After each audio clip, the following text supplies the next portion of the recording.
Welcome back, Shark Kings. Imagine spending 3,000 hours gaming in a year, and most of that time came from one single game. That's right, it's that magical time of the year. No, not Christmas. No, not New Year's. It's finally time for PlayStation's wrap-up season. The one day a year when Sony hands us a digital mirror and forces us to take a long, uncomfortable look at our gaming habits. It's like going to a doctor for a checkup, but instead of cholesterol, we're self-diagnosing to see if we do indeed have a gaming addiction or not. Hours played? Yeesh. How many is that in a month? Oh, it tells you that? How many hours is that a week? Is that more than a full-time job? Oof. Oh no. At these numbers, you might as well put professional insert game player on your LinkedIn. PlayStation's annual wrap-up is not just a summary of wonderful memories, it's a judgment. A colorful, data-driven, always watching, meticulously designed judgment. Wait, speaking of, how many hours did I spend on judgment? Okay. So if you're ready to face your judgment and truth, head on down to PlayStation Wrap-Up and see where you stand among these numbers. If you're not too ashamed, drop your yearly hours below and the first, second, and third most played game in 2024. Come on, don't be embarrassed. This isn't a report card. It's an intervention. Nah. I'm not here to diagnose you and tell you to stop gaming. No, this is your downtime and your time with the boys. This is just the modern way of hanging out with the boys. It's a sacred digital hangout space. These online sessions aren't just gameplay. It's team building exercise, comedy hour, trash talking, and support group all rolled into one without the need for eye contact. They're emotional support ecosystems. It's putting on a headset, making new friends, and bonding over coordinating complex maneuvers, protecting each other from zombies, all the while talking about real life and making fun of things and each other. But instead, over a couple of brewskis at a dingy, smelly pub, it's over a few exploding headshots. So it's easy to see why some of these numbers are so inflated. Imagine if Instagram gave you a yearly tally on how many hours you spent scrolling and how many hours you spent in the chat window with your friends. Maybe actually they should do that. Also, a big shout out to my 3% girl subscribers. I still see you. You're one of the boys to us, okay? Single player fan twitching their thumbs in the corner.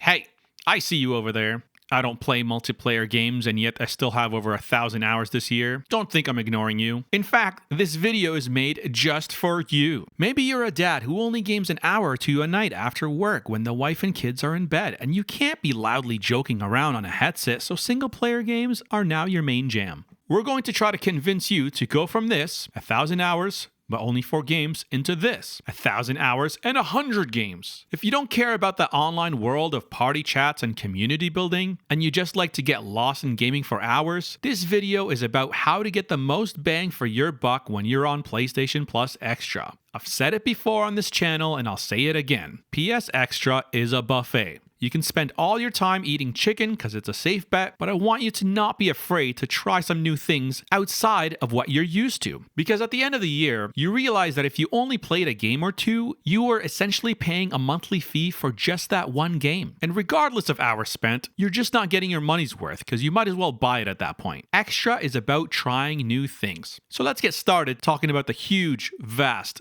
open problem. Big Apple, 3 p.m. The time trap. Single-player video games used to be a pastime hobby, something that takes as long as a movie. Those used to be shorter too. You'd die a few times and come back to it the next day. If you mastered the game, you could have even beat it in one sitting from start to finish. But something happened the past decade after a few open-world massive successes. Video game executives saw time as money, so they turned it into something more insidious. Massive open-world games, only online multiplayer games, live service models, and endless progression systems have turned games into a second job, or a first job for some. They're no longer just experiences to be enjoyed, but obligations to be endured. Just like a job, no, it's okay to like your job. Sometimes a job is fun and keeps your mind busy, but a job does pay you.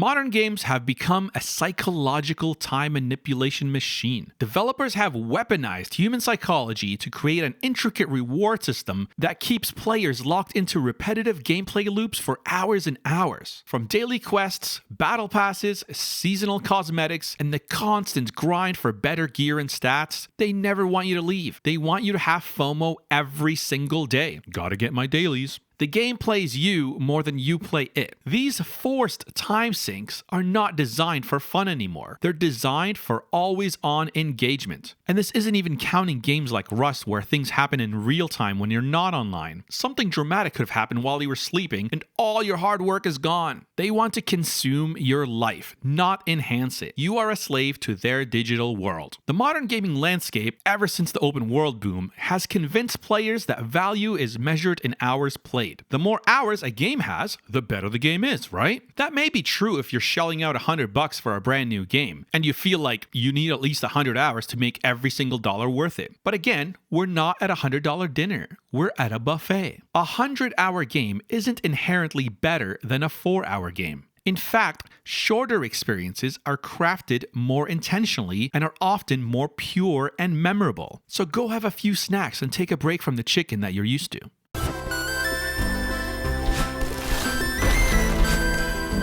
Which brings us to the world of short games. Imagine if you spent 1,000 hours gaming this year and 80% of that time was in less than 3 games for the whole year. A sports title here, a COD type shooter there, or a huge RPG with mindless quests here and there all over. Now imagine those same 1,000 hours providing you with 100 full story experiences. That's right, with 1,000 hours, you can play 100 10-hour games. Imagine your buffet dish, or dishes at your table, with all the colors and variety the place has to offer. You try a little nibble of each. Ooh, I like that. Not a fan of that. Ooh, this is my new favorite thing. What is this called again? Short games are concentrated experiences. They are storytelling distilled to the purest form. Kind of like movies. They can't elaborate or waste your time. They gotta get to the point. There's no build-up, no long-form progression. What you play is what you get. The full experience right off the bat. No padding, no filler, no fetch quests, just raw creativity. They respect your time and gotta hook you right away. They understand that your hours are precious and don't want to waste your time.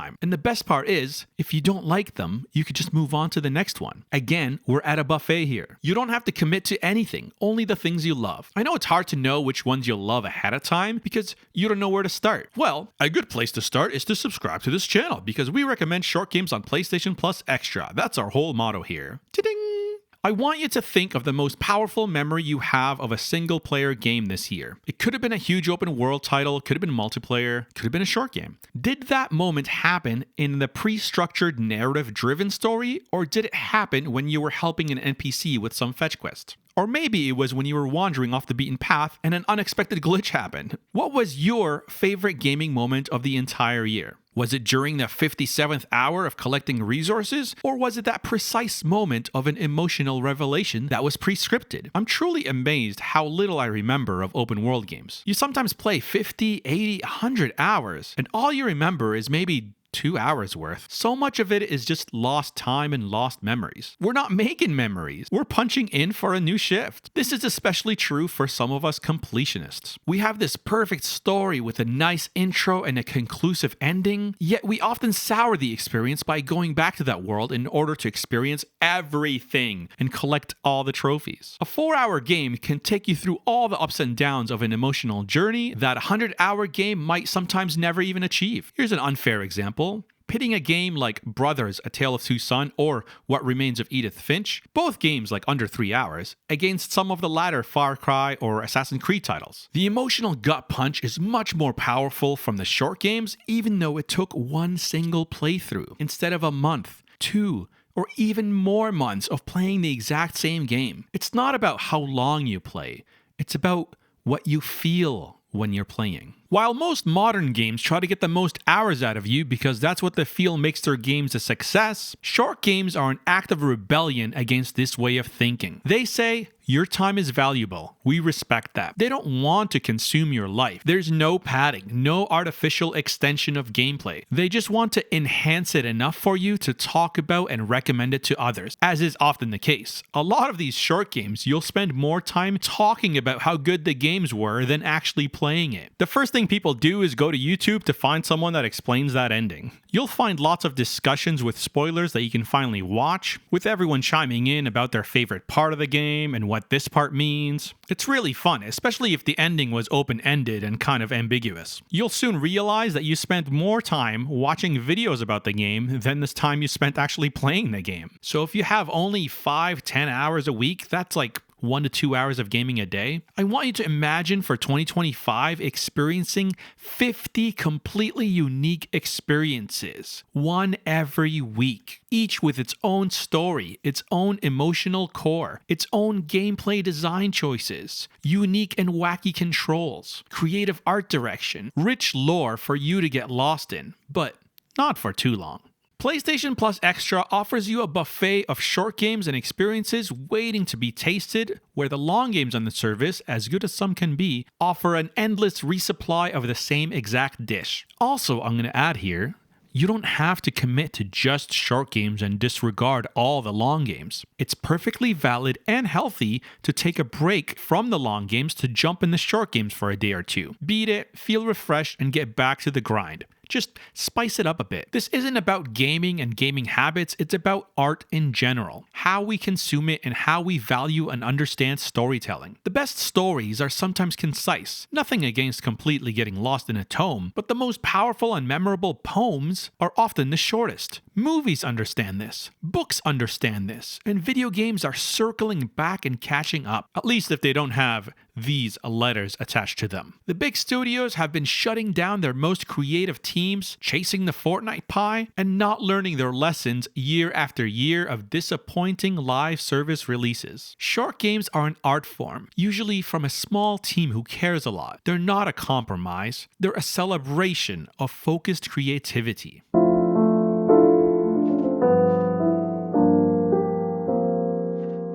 So, since this is an intervention and your yearly checkup, let's talk about how experiencing many short games is actually good for your health. Just like your diet, if you eat chicken nuggets at every single meal, your body will start to hate you. Diversity is important. Where's the food pyramid for our digital diet? Short games keep the body guessing. Or the mind, rather. As comfortable as it is, doing the same grind every single day, the same brain muscles are being used. And for the most part, you just turn your brain off, let's be honest. Short games offer cognitive diversity, but in a digital form. Each game is essentially a different workout for your brain. Whether it's the changing of the controls, the perspective shift from a 3D to a 2D, or some complicated puzzle mechanic, each new experience challenges different brain muscles, forcing you to adapt quickly rather than rely on muscle memory and familiar timing. A 40-hour game teaches you one system that you repeat ad nauseum.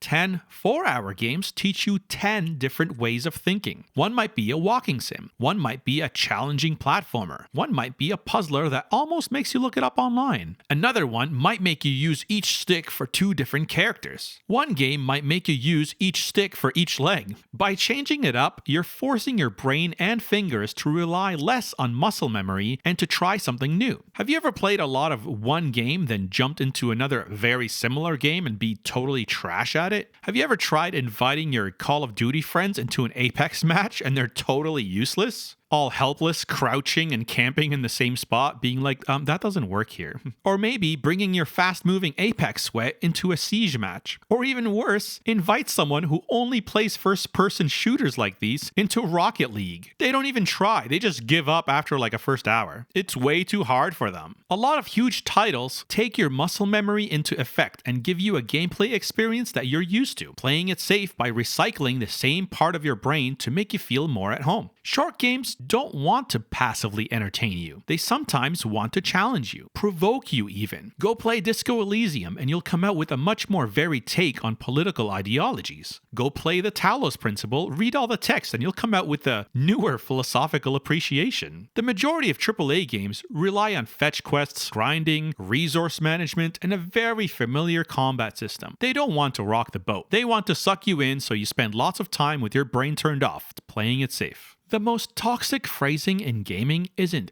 "get good," but it could be but this is how I've always played. Turning your brain off is a turn on for some people, something to look forward to not be challenged and to just get lost. We're gonna soon turn into those guys from WALL-E who are just glued to their wheelchair monitors in no time. Short games are the antidote to gaming complacency. They're cognitive shock therapy, forcing us into trying something new. Now, just noting that a lot of short games will and still rely on muscle memory, so not every short game is going to challenge you physically or mentally, but short games are just way more likely to jump into that territory than long AAA titles. By diversifying your digital diet, you become more than just a player. You become an appreciator of the finer things in gaming. You start to enjoy them as an art form versus a comfortable time sink. It's worth your time and investment. Speaking of worth, let's talk about the price. PlayStation Plus Extra is basically the Netflix or Disney Plus of gaming. Same for Game Pass. I don't know how you found this channel if you're an Xbox fan, but thanks for joining us and RIP. You fought a good fight. For the price of just 2 full-price new AAA titles, we get the privilege of having access to hundreds of games. Are they all good? No, but there's more than enough good games on the service to justify the annual cost.